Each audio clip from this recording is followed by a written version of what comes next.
All right, hello once again. Jeff Scott of Rankin Technical College, and as part of the Rankin Technical College AWD 1000 Web Development Technologies course, I've been creating a series of visual uh, video presentations that are based on the Mozilla Developer Network Learn Web Development series. I'm in the web forms, and I'm about to go into client-side form validation. So you'll notice I have left in this first part, the core forms learning pathway, I've got client-side form validation and sending form data.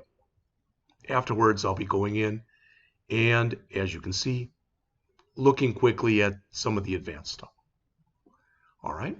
So now it's very important to realize when you're talking client-side form validation, why that's important.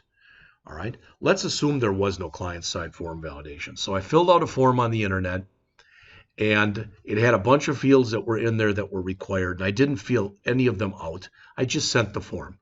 Now the form goes and it travels and it goes over to the server, which has to validate it anyway, and it has to send it back to me that there are errors in my form.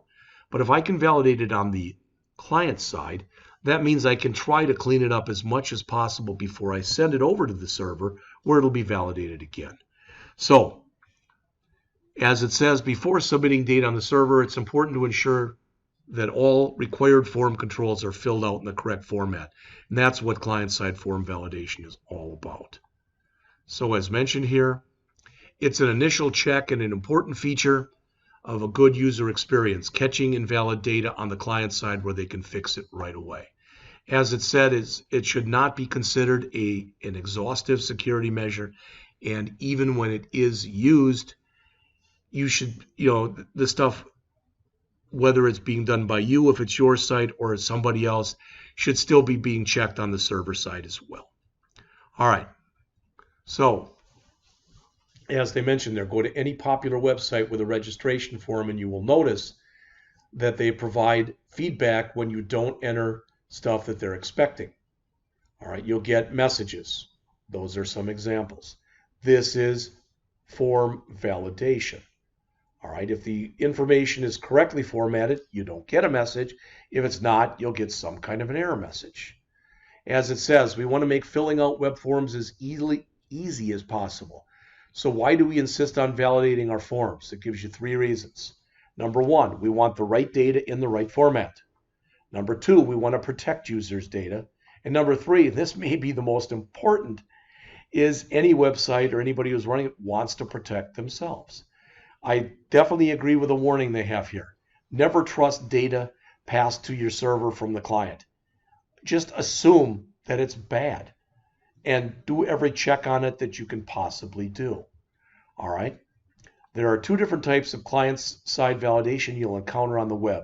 The built-in type, and we've seen some of that, and you validating with JavaScript. As it says, this validation is completely customizable, but you need to create it all or use a library. Okay? So one of the most significant features of the HTML5 controls is they have more built-in validation without having to worry about JavaScript.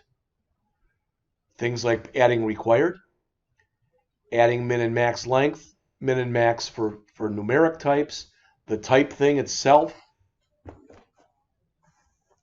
and pattern, which allows you to use irregular expression patterns.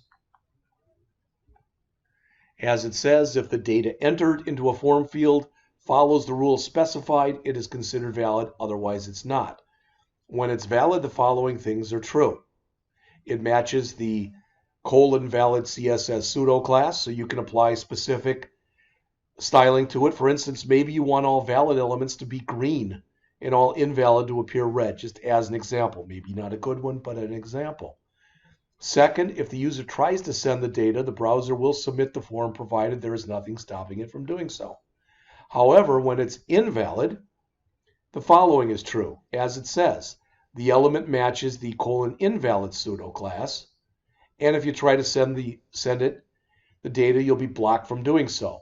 Here's some of the errors that can occur. I'm not going to go over any of them. All right. So the built-in form example, I'm actually going to stop this tape early because I want to start with the built-in form example all by itself. So I think what I'll do is I will find, it says here, let's start with a simple example, an input that allows you to choose if you prefer a banana or a cherry. It involves a simple input and label. It says find the source code under the fruit start, get HTML. So there's what we have so far, which is not a whole heck of a lot. So I'm going to save that. I am going to take all the stuff I have been working with and close it. Come in here, and we're going to call this, we will go into our forms folder, but I'm going to put a subfolder in there that's going to be called form validation. We will put that in there. All right, now that one, according to this, was called Fruit Start HTML. Okay. So I will save it as the same. All right. So if I run that one right now, because there's not a whole boatload in it, that's what I have. Would you prefer a banana or a cherry? And click submit. I can put in something else and click submit, etc. All right. You can see that that's even getting submitted. If I put in nothing and click submit, nothing is getting submitted. If I do put in banana, hit enter, banana is being submitted. If I put in cherry,